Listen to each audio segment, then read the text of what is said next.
अरे साले रेवंत రేపు నేను రాజీనామా చేస్తా నా మంత్రి పదవికి రాజీనామా చేస్తా నా ఎమ్మెల్యే పదవికి రాజీనామా చేస్తా నువ్వు నీ పిసిసికి రాజీనామా చేసి నీ ఎంపీకి కూడా రాజీనామా చేసి ఇద్దరం నిలబడతాం రా సాలే గాండు రేపు రారా ఛాలెంజ్ చేస్తున్నాం నిలబడతాం నువ్వు ఓడిపోతే నువ్వు గెలిస్తే నేను రాజకీయంలోకి వెళ్ళి తప్పుకుంటారా రేయ్ నేను రాజకీయంలోకి వెళ్ళి తప్పుకుంటారా కానీ నువ్వు గెలిచి చూపిరా నువ్వు తమ్ముంటే అందరు చెప్తున్నావు.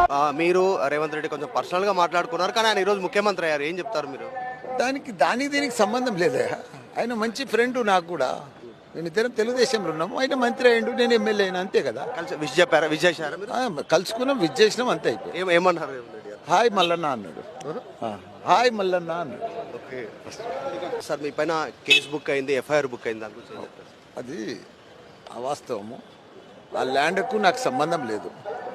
ఇట్లనే అది కేసు బుక్ చేశారు. నేను కూడా కోర్టుకు పోయినా, నా పేరు నాకు సంబంధం లేని దాంట్లో పేరు పెట్టిరని చెప్పిన. అంటే ఇప్పుడు అధికారం కోల్పోయారు, అట్లా ఏమైనా వేరే రాజకీయ కక్ష దానికి అదేం లేదు. ఓకే, మీరు మీ